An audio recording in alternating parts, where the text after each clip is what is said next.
बीते कई दिनों से एक नाम काफी चर्चा में है, वो नाम स्वामी प्रसाद मौर्य का है।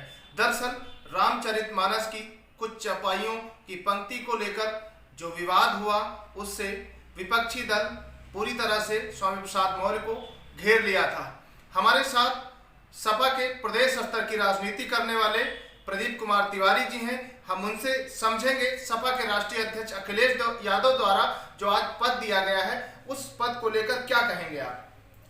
दरअसल मैं आपको बताऊं, स्वामी प्रसाद मौर्य जी एक राष्ट्रीय स्तर के नेता हैं और माननीय राष्ट्रीय अध्यक्ष अखिलेश यादव जी पूर्व से ही उनको ये पता था, क्योंकि स्वामी प्रसाद मौर्य जी का बहुत विशाल कद है। 3.5% वोटर जो है वो मौर्य समाज से आता है और 86% वोटर की बात जो स्वामी प्रसाद मौर्य जी द्वारा कही जाती है, हम ये मानते हैं कि उसके बहुत बड़ा धड़ा जो है वो लगभग स्वामी प्रसाद मौर्य जी के साथ जुड़ा हुआ है। लगभग 44% जो वोटर है वो बैकवर्ड समाज से आता है।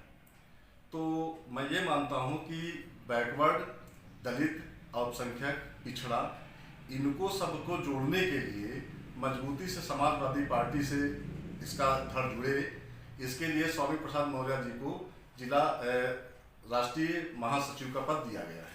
आपके ही पार्टी के कई विधायक जो है उनका दुष्प्रचार कर रहे थे कि उनको पार्टी से निकाला जाए, कयास चल रहा था। इसी कयासों के बीच ये पद दिया जाना कितना लाभ होगा?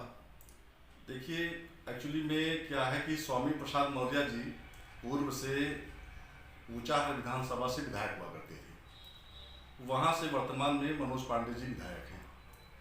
तो आपस की उनका कुछ ना कुछ वैचारिक मतभेद होगा, जिसकी वजह से उन्होंने कह दिया है। तो मैं ये मानता हूँ कि ये आपस की कलह को जो है ये पब्लिक में ना लाया जाए, मेरा मानना ऐसा है। लेकिन स्वामी प्रसाद मौर्य जी का एक विशाल कद है और मनोज पांडे जी का भी अपने आप में एक विशाल कद है। तो अब उनका अपना व्यक्तिगत राय था, स्वामी प्रसाद मौर्य जी का उन्होंने अपना बयान दिया और ब्राह्मण समाज के नेता होने के नाते मनोज पांडे जी ने उस पर जो कटाक्ष किया, उस पर जो प्रतिक्रिया व्यक्त की, वो उनका अपना विवेक कहता होगा, उसके लिए उन्होंने किया। स्वामी प्रसाद के विवादित बयान के बाद कई लोगों ने उनका सर काटने की बात कही, जेवा काटने की बात कही, इनाम भी घोषणा की। कहाँ तक ये सही था और अब ये पद मिला है तो क्या फायदा होगा इससे पार्टी को?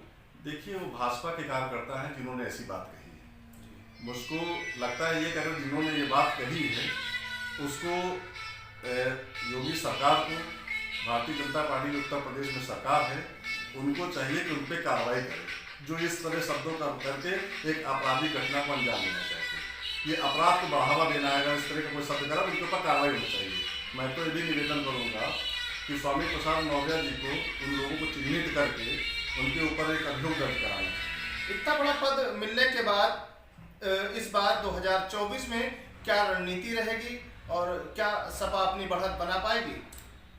निश्चित तौर पे यह आपको मैं बता देना चाहता हूँ कि स्वामी प्रसाद मौर्य के इस पद से समाजवादी पार्टी का जनाधार बहुत ही बढ़ेगा। एक तो ये, और दूसरी चीज की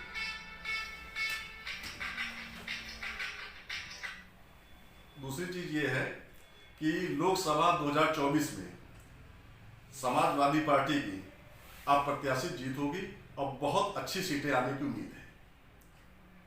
तो आप थे प्रदीप तिवारी जी, जिन्होंने कहा है कि 2024 में भारी बहुमत से जीत होगी और समाजवादी पार्टी के राष्ट्रीय अध्यक्ष अखिलेश यादव इस बार मुख्यमंत्री नहीं प्रधानमंत्री बनेंगे।